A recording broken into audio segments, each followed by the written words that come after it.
ಆಗಿದ್ದಂತಹ ಆನಂದ್ ಸಿಂಗ್ ಅವರು ಅಪೋಲೋ ಆಸ್ಪತ್ರೆಯಲ್ಲಿ ಚಿಕಿತ್ಸೆಯನ್ನ ಪಡಿತಾ ಇದ್ರು. ಆದ್ರೆ ಈಗ ಅಪೋಲೋ ಆಸ್ಪತ್ರೆಯಿಂದ ಆನಂದ್ ಸಿಂಗ್ ಅವರನ್ನ ನಾರಾಯಣ ನೇತ್ರಾಲಯಕ್ಕೆ ಶಿಫ್ಟ್ ಮಾಡಲಾಗಿದೆ. ಈಗಲ್ಟನ್ನಲ್ಲಿ ಗಣೇಶ್ ಇಂದ ಹಲ್ಲೆಗೆ ಒಳಗಾಗಿದ್ದಂತ ಆನಂದ್ ಸಿಂಗ್ ಅವರು ಚಿಕಿತ್ಸೆ ಪಡೆದುಕೊಳ್ತಾ ಇದ್ರು ಅಪೋಲೋ ಆಸ್ಪತ್ರೆಯಲ್ಲಿ. ಆದ್ರೆ ಈಗ ಅವರನ್ನ ಬೇರೆ ಆಸ್ಪತ್ರೆಗೆ ಅಂದ್ರೆ ನಾರಾಯಣ ನೇತ್ರಾಲಯಕ್ಕೆ ಶಿಫ್ಟ್ ಮಾಡಲಾಗಿದೆ. ಡಾಕ್ಟರ್ ಭುಜಂಗ ಶೆಟ್ಟಿ ಅವರು ಆನಂದ್ ಅವರಿಗೆ ಚಿಕಿತ್ಸೆ ಕೊಡ್ತಾ ಇದ್ರು.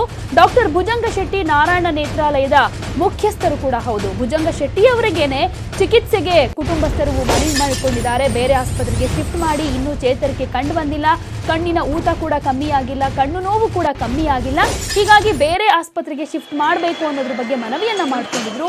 ಈ ಮನವಿಯ ಮೇರೆಗೆ ಇದೀಗ ನಾರಾಯಣ ನೇತ್ರಾಲಯಕ್ಕೆ ಆನಂದ್ ಈಗ ಶಿಫ್ಟ್ ಆಗಿದ್ದಾರೆ.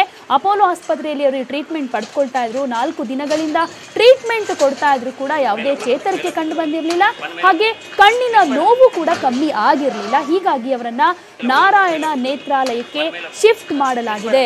ಡಾಕ್ಟರ್ ಭುಜಂಗ ಶೆಟ್ಟಿ ಅವರೇ ಟ್ರೀಟ್ಮೆಂಟ್ ಅನ್ನ ಕೊಡ್ತಾ ಇದ್ರು ಆನಂದ್ ಸಿಂಗ್ ಅವರಿಗೆ. ಆದ್ರೆ ಯಾವುದೇ ಚೇತರಿಕೆ ಕಂಡು ಬಂದಿಲ್ಲ, ಹೀಗಾಗಿ ಬೇರೆ ಆಸ್ಪತ್ರೆಗೆ ಕರ್ಕೊಂಡು ಹೋಗ್ತೀವಿ, ಅದಕ್ಕೆ ಅನುವು ಮಾಡಿಕೊಡಿ ಅಂತ ಹೇಳಿ ಆನಂದ್ ಸಿಂಗ್ ಕುಟುಂಬಸ್ಥರು ಮನವಿ ಮಾಡಿಕೊಂಡಿದ್ರು ಭುಜಂಗ ಶೆಟ್ಟಿ ಅವರಿಗೆ. ಈ ಹಿನ್ನೆಲೆಯಲ್ಲಿ ಅವರನ್ನ ನಾರಾಯಣ ನೇತ್ರಾಲಯಕ್ಕೆ ಶಿಫ್ಟ್ ಮಾಡಲಾಗಿದೆ.